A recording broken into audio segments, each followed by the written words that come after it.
I'm Ashley Chancellor. I'm Dakota Chancellor. And we are Collateral Gaming.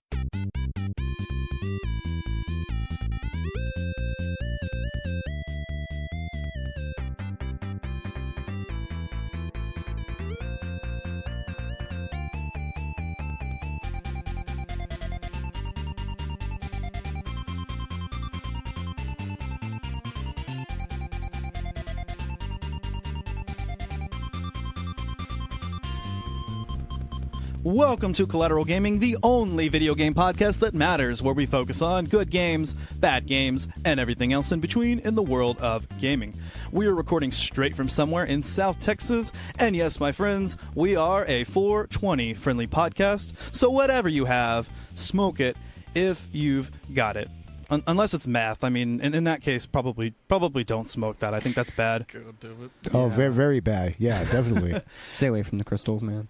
My name is Ashley Chancellor. Fun fact, I just got off the phone with Keanu Reeves. We're planning our attack strategy for Area 51. Gonna clap them alien cheeks. Was that like Nice. a attempt to mix all the memes we've had this last month? I know, I'm so late. These memes are gonna be dead by the time this podcast goes out. I mean, Keanu Reeves meme is dead, but it's never dead, because It's Keanu Reeves. It's never dead. Keanu Reeves. Keanu Reeves lives forever. He lives forever. Seriously, he's a forever man. Our Lord and Savior.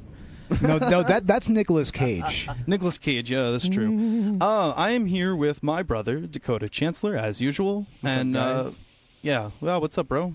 Nothing much, man. I'm ready to do this episode. It's a good game. Yeah, it is a good game.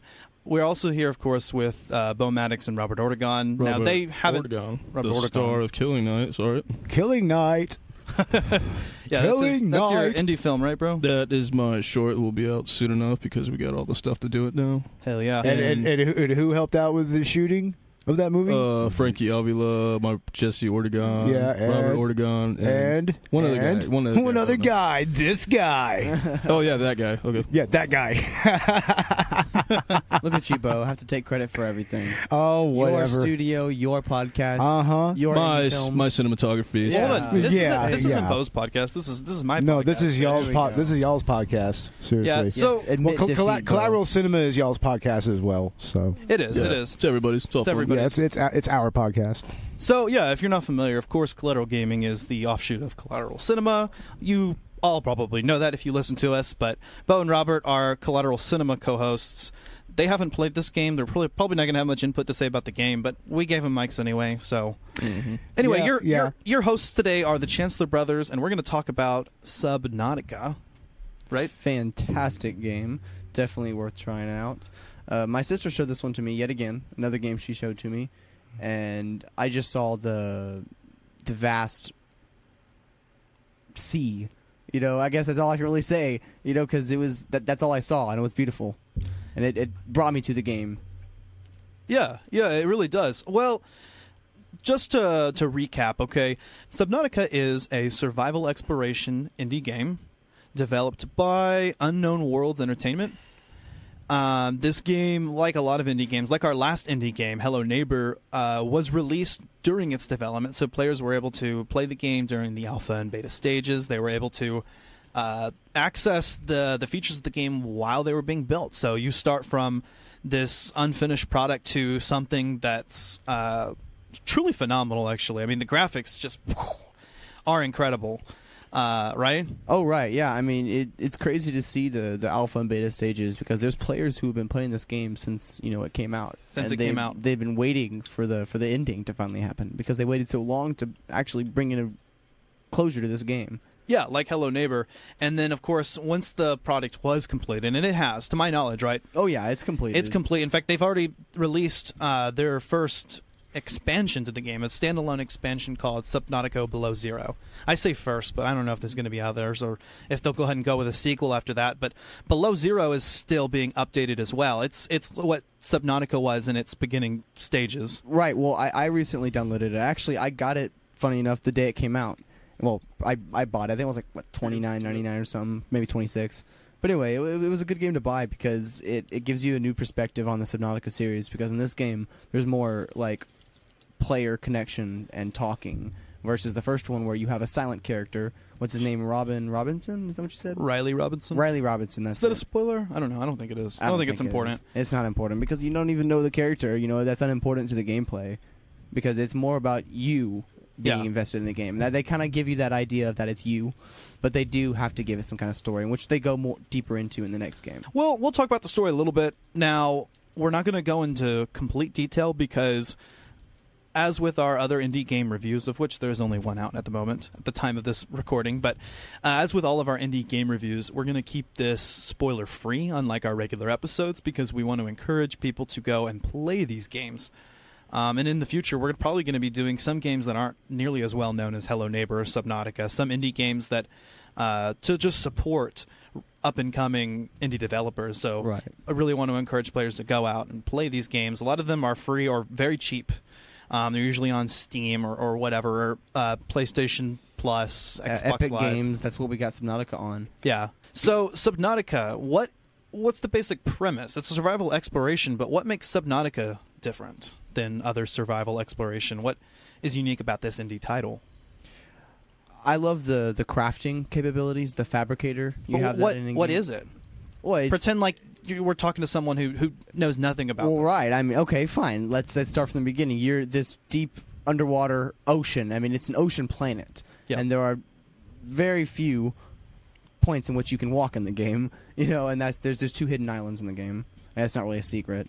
I mean, Yeah, there are only 2 islands. So basically, the entire map is completely underwater. right. It's a water exploration game. It takes place. You are stranded on a planet, right? right. It takes place in the future. There's like this corporate government. It seems like Altera. the Altera Corporation Right. seems to have some kind of government affiliation. I'm not sure about the details, but you have crash landed on this ocean planet, which is almost completely covered in water, and the area that you're allowed to play in. And I guess I don't want to spoil what that actually is. I think that's a cool secret, finding That out is a cool what secret. the area is actually. Right. You do have a restricted map.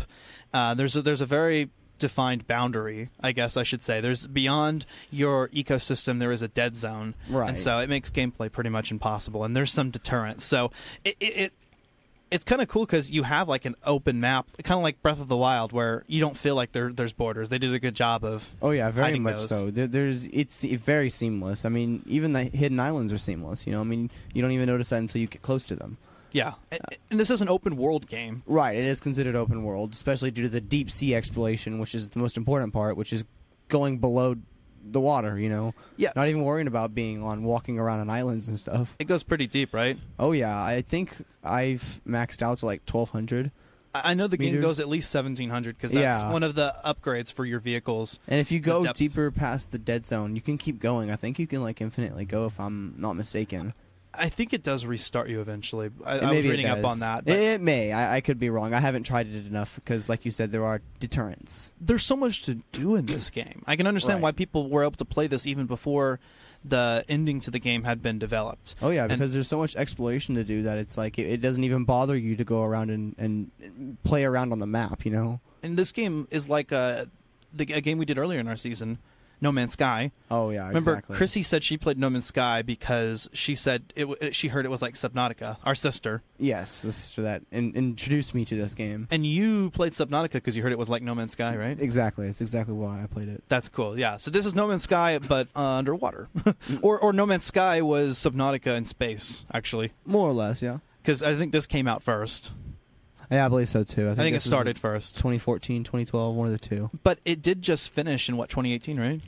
I think the completed gameplay was in 2018. Yeah. And they may continue to update it, I'm sure. Right, I'm doing bug fixes and whatnot. Yeah, but I think now everything's going to probably be in the expansion below zero. Right, Everything which in they're still currently working on as Yeah, we speak. There's- Very early access. I mean, I've been playing it some, and I can still report feedback because I get constant bugs, And it's really interesting to see because I got to a point in the game where it says you cannot continue further. The rest is all experimental because we haven't finished this part in the story yet. And it gets you an on-screen message and everything about that. So that was pretty cool. That's cool. So you're playing Below Zero, which, by the way, they missed an opportunity to call it Sub-Zero. Honestly, though. Subnautica Sub-Zero? I don't know. I think it works. I do too. Jeez. Yeah. Hey, if you end up changing the name of the game, Unknown Worlds. Don't at me. Okay. Right. Don't at me. Just credit me underneath just a little bit. Yeah. All right. Anyway, so you get to experience Below Zero in the same way that most players experience Subnautica. Right. That's really cool. So actually, we can kind of talk about now, even though we weren't a part of the development stage, we can kind of we know what that's like now. Of course, you're going to have a company that has probably more money and more resources now. Oh yeah, especially after this huge game launch, and the feedback they've been getting is amazing. Yeah. I mean, I've heard nothing but good about this game. You know what I mean? Yeah, it's. I can't find any flaws. I really can't. They did a great job. I mean, there's some bugs. I mean, you can kind of see the map glitch a little bit every once in a while. I mean, I literally got glitched out of the map in creative once. That was really funny. But I mean, that just happened once. You know, it's like little bug fixes. Games do glitch. Hello Neighbor actually was really glitchy for a finished Neighbor game. that was very glitchy. And so seeing that this game is still getting its bugs, you know it's got its problems, but it's still like a fantastic game nonetheless. Yeah, this is a high quality title for sure. And I like how basically in the beginning you're just completely thrown into this world with almost no instruction. I mean, you do actually have really detailed like PDA instruction on your PDA, which is right. Kind of your inventory screen, but also where you can view blueprints, etc. There's no map. Absolutely zero map. Yeah, so you have to explore it yourself, and you have to remember things yourself, and you can set beacons and the like. But yeah. You have to kind of remember where everything's at, which is a really fun aspect. But what I ended up doing was I usually stayed in the safe shallows near my life pod for most of the time. Right. And then, like even now, even when I play now, we're nowhere actually. Well, I'd say actually we're probably close to getting to the end now. Oh yeah. You and I, but we didn't. We haven't completed this yet. And right. I talked to someone, my barber Sean. He said he played this game. He'd been playing for 2 years, and he was keeping up with the development, and he still hasn't finished the game. Yeah, exactly. There's so much to do. There's so much in the open world. so much to do with scanning, and I mean that's a big important feature is scanning in this game. You have a scanner which you scan. That's how you also get blueprints by scanning things that are made already. Yeah, and scanning actually works a lot like it does in the Metroid Prime series. You know what? I would attribute that to the same game series. I agree. Yeah, you scan everything: flora, fauna. And various other technologies. No Man's Sky is the same way as well. No Man's Sky is different, though. You don't scan everything. Yeah, you do. You can, well... You use your visor and you scan things. Not to the same extent, though. I don't know. You spend time. You have to lock onto it for a second, just like you do with a hand scanner. Right, but there's a feel to this in Subnautica that reminds me even more of like Metroid Prime. I mean, I agree with you. Don't get me wrong. I agree Metroid would make a better... Because you also can scan to get lore. Right.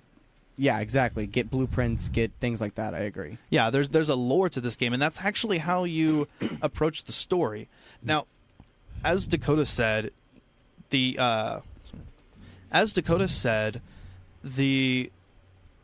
sequel, or I guess the expansion, Below Zero, is a lot more story driven than this game. So you can imagine there's not as big of a story drive in the original Subnautica, but the reason that works the way that it is that it manifests itself through a player exploration story. Right. You know what I mean? Like you go forward and you have to find the background information and the lore. Right. Well, in the beginning of Below Zero, you started in an area where you can't leave, and you slowly expand your area, and finally you leave that area, and you can't go back to that area that you started in. You're right. And so it blocks you out, and then it gives you the open world. And then you're in said open world where you can learn and slowly explore more, just like the other one. And there's a lot more land on that one too, so there's a lot more walking. But there's also that still you spend a ton of time underwater. Oh, that's cool. Yeah, I haven't even tried Below Zero yet. Personally, you have to play it. I have it downloaded on my computer. But I like how even in the absence of the game Subnautica, the original, being story driven, you explore the story yourself, right? And you have to find the background information lore, which is another thing that's similar to the Metroid Prime series, is that there's very little that's told through cutscene and whatnot. You get the story by doing the extras, you know, and some of it is actually on the story path as well.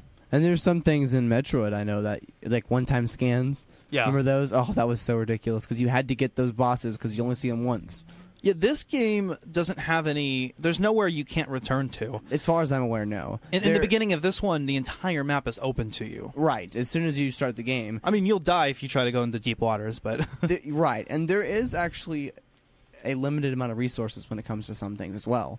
It's really interesting. I know the fish in certain areas, you'll run out of fish in that area if you take them all, you know, and you won't find them there again for a long time. I think some things will respawn, I think, like limestone, like outcrops do, but it takes, like, real lifetime days. Yeah, I heard that there are renewable resources, but yeah, it's a long time. And this game was never meant to be like a sandbox game where but people have turned it into one. Oh yeah. And that's why they eventually developed the creative mode where you can build freely, because in the game you can build your own habitats, sea bases. Oh yeah. Anywhere on the map, and where you choose may be a bad choice if it's an area that doesn't have a lot of resources and it's an area that has a lot of enemies like the Reaper Leviathans or any of the Leviathans. Oh man, that actually freaked me out. Like, as soon as I got by a Reaper Leviathan for the first time while coming around the Aurora, like, it shocked me. Right, it shook your whole world because you don't know what to expect. You see this massive creature coming at you. You don't know where it came from. You don't know if that's the same, because the first time you play it, you don't know if it spawns in the same areas or not. Yeah. So it could come out of anywhere. But there actually is certain areas in which the Reaper Leviathans will spawn. I think there's a limited amount, too. I think there's only like 22 in the game or something weird like that. Yeah, you can stay away from those areas, although I consulted a little bit of online help with that. I think it's kind of important to do that, especially if you don't notice all the PDAs and stuff and you don't pay attention. I think a wiki would do you well. It's also nice to learn some lore and kind of help you get through the game, because you're not supposed, I'm not going to get into detail about it, but there is a story in which you can follow from the wiki, and that would help you a lot. Yeah. I'm attempting a controlled descent. Sunlight. I've been dreaming of it for months. But it's hard to enjoy alone. The crash seems so long ago now.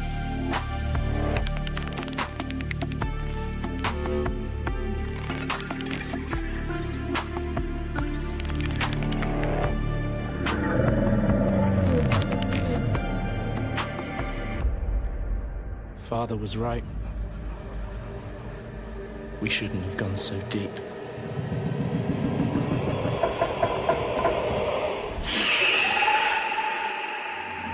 They do not want us down there. Despite my best efforts, ill health is taking hold of me. Marguerite and Father are already part of this incredible planet. It's reassuring to know that when I go, I'll join them. Until then, well, there's always the view.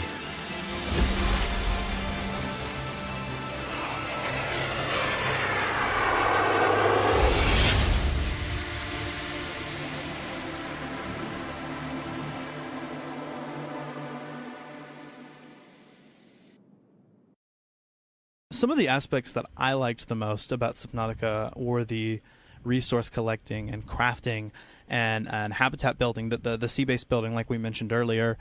There's a lot of this that fleshes the game out more, and I think it's weird because there is that main storyline, but the game, like No Man's Sky and like a lot of open world games, Skyrim, it's completely open. And there's so much to do, and you can spend hours just building bases, and I had fun upgrading myself and getting myself up, because I'm still trying to follow the story, but I'm building up, and you have to spend a lot of time getting yourself the resources, because the game gives you no direction. Absolutely zero direction. It's really interesting because you get points to where you have to go to certain locations, and getting the items from said locations allows you to progress further in the story, allows you to upgrade yourself more. And so you have to go through those things, otherwise you can't finish the story. Yeah, and so I enjoyed building, the sea moth for the first time. Yeah, that was really cool because you have to get your mobile vehicle bay, which allows you to eventually, you have to get the parts needed to build the Seamoth, and then you have to realize you have to have an upkeep to the Seamoth because it's got a power cell, so you have to charge it. So things like that, it gets really interesting because there's so many aspects to think about. You've got your hunger, you got your your H2O level, your health level. You got to keep an eye on all that. And there's some things in the game that it gives you, like a health kit fabricator. That's pretty helpful. There's a few helpful things because it is like a government issued thing in the future. Yeah. And so you're gonna have some futuristic things like a fabricator. Otherwise, you wouldn't be able to get it through this if you didn't have the fabricator. Yeah, that is your most important piece in the game. Yeah, the fabricator is kind of like a 3D printer for any kind of resource that you need. As long as you have the materials required Yeah. for said item. Right, so you have to collect the materials, and it gives you, and what you have in the game are these blueprints, which allow you to fabricate. Some of them are given to you by default, so you have your basics, but then as you collect more resources or as you find blueprints, you'll gain more blueprints. And you'll be able to fabricate more items, and like you get like a mobile vehicle that allows you to move much farther, the sea moth. Right. And then you can get a suit that allows you, the prawn suit, which allows you to walk on the ocean floor, and then you can get the Cyclops, which is a literal submarine. And it allows you to house your other vehicles as well. And I don't even want to get into what else you can build that's even crazier in order to finish the game. Yeah, because there's that kind of tells you where the story is going, because you do end up building something to help you. Yeah, it's awesome. It so is cool. Very early on in the game too, you are led to believe that a craft is coming to get you, to rescue you. Yes, and you really think that this is it. You're gonna be rescued, and it's kind of like, well, that's really short. There has to be something else, and then there's a twist, and then the game ends up being much, much longer, and you realize that there's so many more things you have to do. That was only the beginning, and that's a scripted part in the game, but there's very few instances of that, right? Right, and there are, and you can spend a long time before you get to that point. Yeah, you can spend a long time exploring before you get to the area where it would trigger said cutscene, said event. That's true. I remember. So you could be playing for days, literal in-game days, or literal IRL days. You know what I mean? Yeah. And it'll tell you your day counter. How many IRL days you spent doing it, how many in-game days.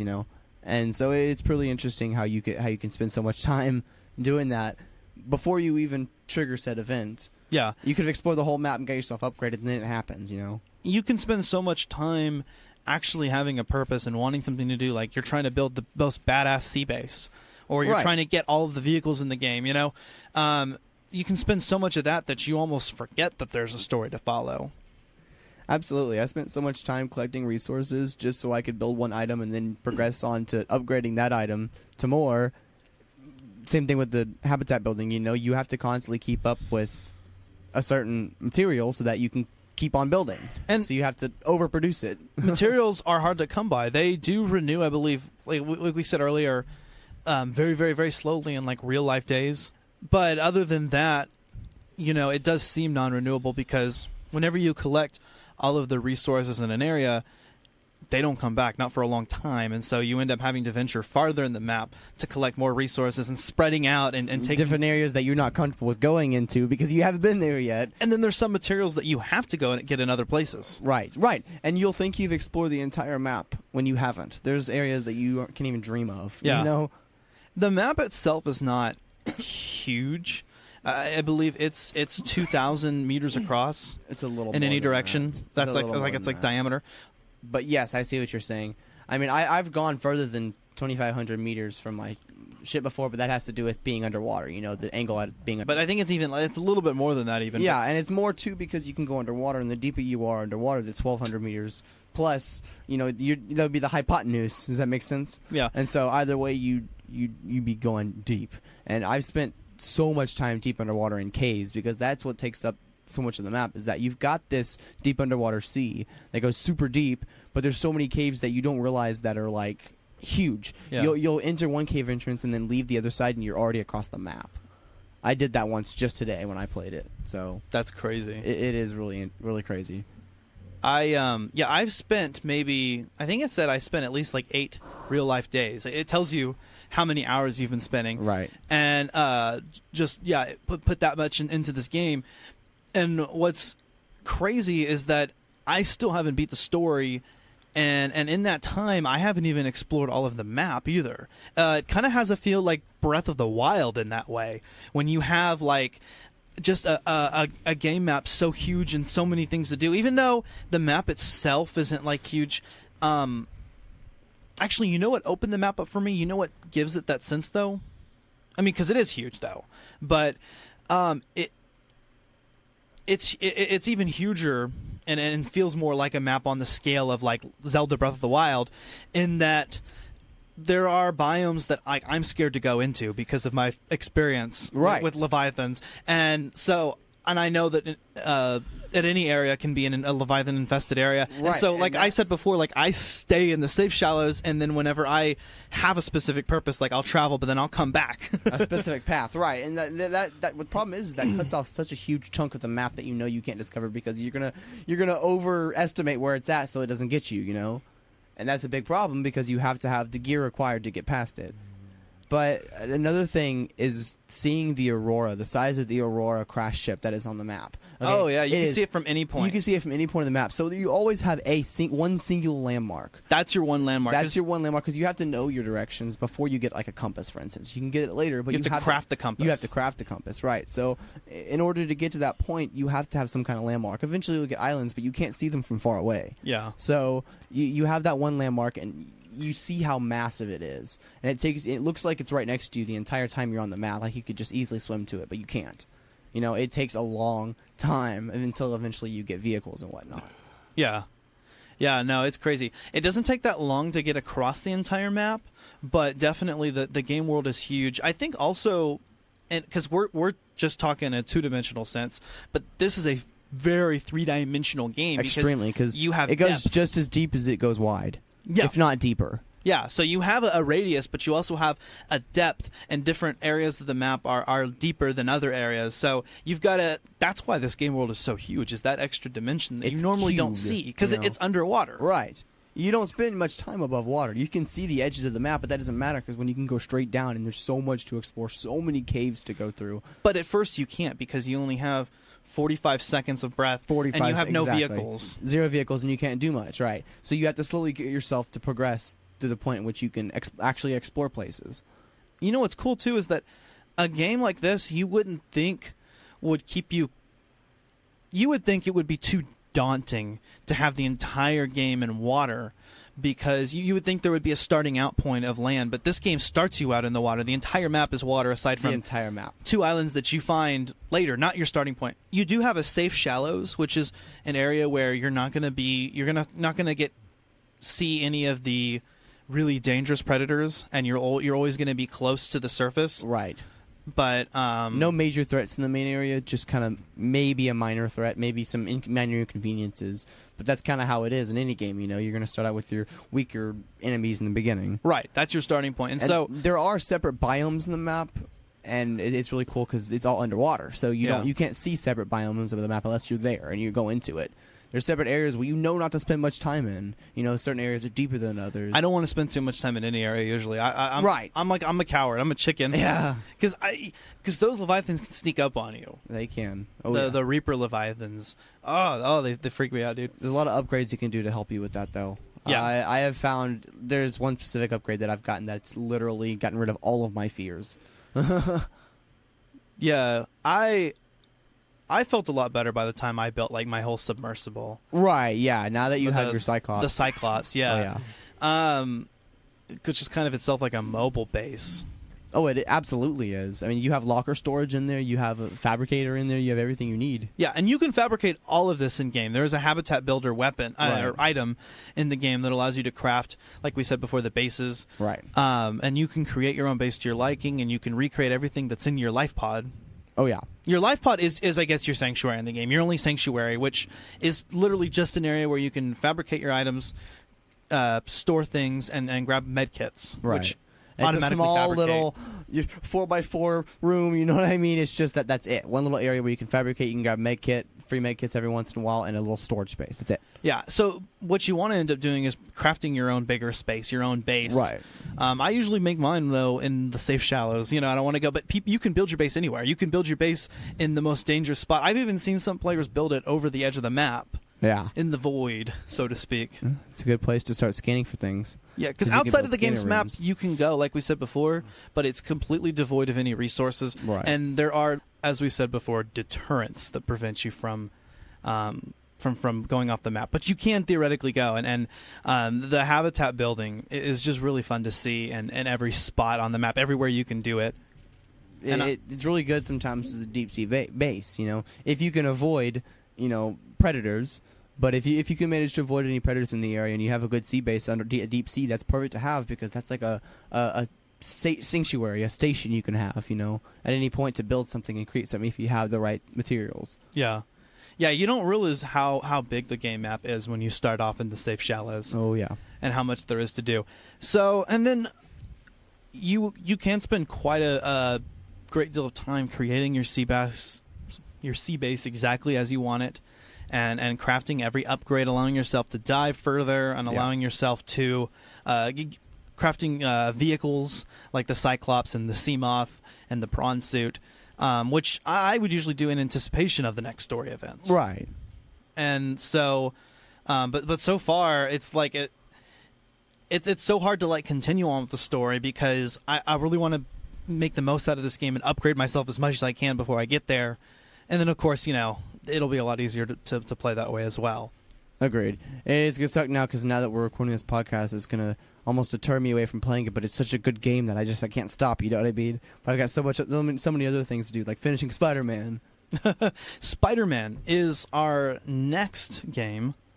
So, following this episode, I believe I'll try to release it next week. We're going to do our season finale on Spider-Man PS4.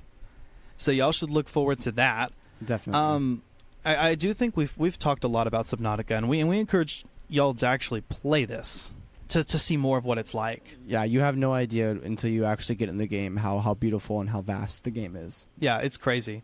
I mean, do you have any final thoughts? Final thoughts are, honestly, I have never seen a game get me so engrossed into it before, because the feeling you get of that threat, that constant threat, that terror that you have, this Reaper Leviathan coming out to get you every once in a while. Yeah. You know what I mean? And when you're not in a safe area, you don't feel safe, and it actually, you really feel invested in the game. I love that. I love how it brings me into it.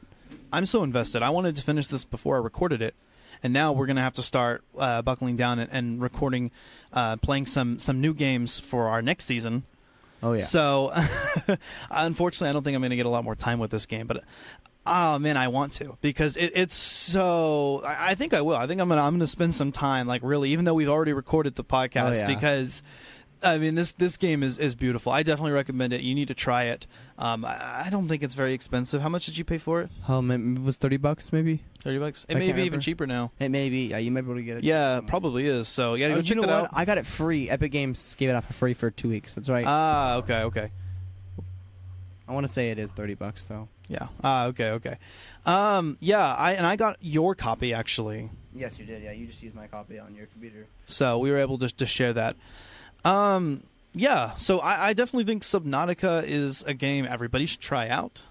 I don't think you'll be disappointed no matter what you're into. Although, this is a very hardcore game. I mean, it's pretty difficult. It is pretty difficult. You have to. It is a survival. It's definitely a survival game. Yeah. And so, yeah, check it out. And then after that, check out our other episodes this season if you haven't already. As we're coming to a close, we appreciate all of the feedback we've been getting. We appreciate the support on social media. We're just so happy to be able to do this and to make a hobby out of this. And I'm really looking forward to talking about Spider-Man next week and releasing that for y'all. And, of course, Collateral Cinema, y'all just released your season finale, or our season finale on Collateral Cinema, right, guys? Yeah, and guess who takes the lead in that episode? That was me, yeah, that's true. Yeah, I was the lead co-host on the Princess Bride episode. Yeah, and we had Miss Megan Price also show up and get on the mic, and we had a good time. It was a lot of fun. Yeah, so you should definitely check that out, especially if you're a cinephile like we are. Definitely. And we very much are. Dakota and I are both cinephiles and gamers. Oh, yeah. And look for our new season in October. Our first episode will be Suicide Squad, the Collateral Cinema Civil War. The big controversy. Oh, yes, the big controversy coming very, very soon. Oh, yeah. We'll be revealing what's coming forward in Season 2, and which is going to be airing alongside Collateral Cinema Season 3. And I do want to go ahead and release maybe a couple bonus episodes in between and during the hiatus. But for now, we're going to focus on playing the upcoming games so we can get ahead, right? Yes, sir. That's the plan. I also wanted to mention that Subnautica was $24.99 and VR support. It also has VR support, which we haven't actually tried ourselves because we don't have a VR set. Oh man, that sounds so would badass. Be so amazing. I know. I'm just thinking about it right now, and I've seen some videos of it, and Damn. people find it to be beautiful. So imagine yourself in this deep ocean with VR. You know. Now imagine doing that in a swimming pool. There you go. Just kidding. Don't try that. Don't try this at home. Don't use a VR set in a swimming pool. But if you could, I mean, that would be pretty badass. It does sound pretty cool, bro. The feeling of like swimming all the time. You would have to have like a constant like barrier though, like an infinite pool. Sounds fun though. Yeah.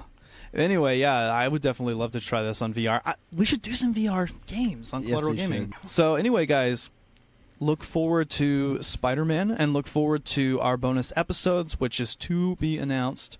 I have a couple indie games. I know originally we were gonna do We Happy Few, and we've been teasing that for a long time, but we went ahead and swapped it for Subnautica. We're still going to do We Happy Few, I think, during the break. I think that's the plan, yeah. Before Season 2. But, yeah, look forward to that. Look forward to more indie reviews. Look forward to us go ahead and finishing the video podcasts, because I haven't caught up with that. We have all our audio out, but for previous episodes, but I'd like to go back and do video versions of each episode.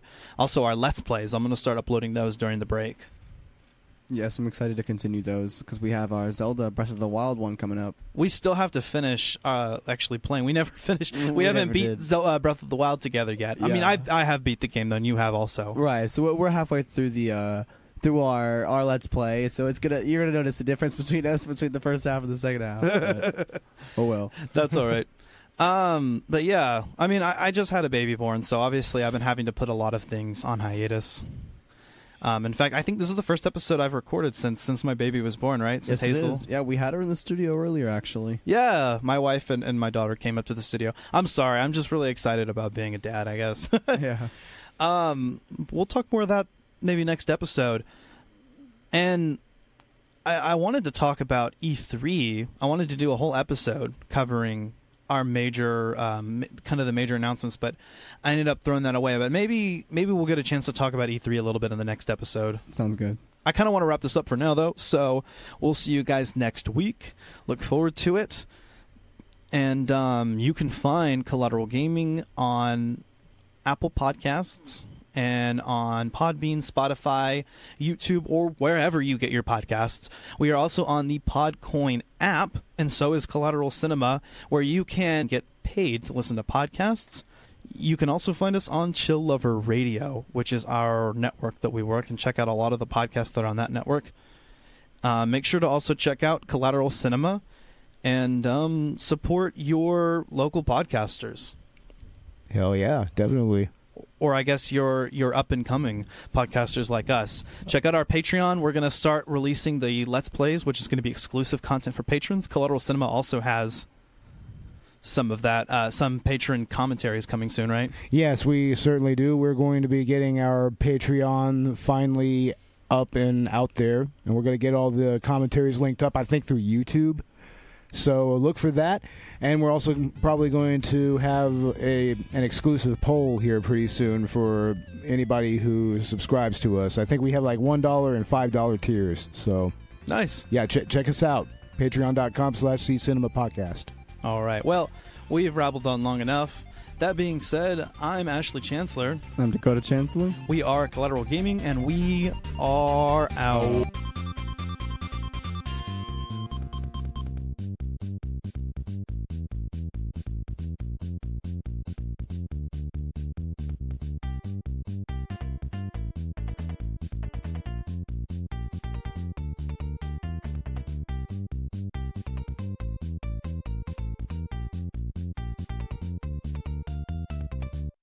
Collateral Gaming is an L Company production. All music and game clips are owned by their respective creators, are used for educational purposes only, and are fair use. Please don't sue us. We're poor. Oh my goodness, this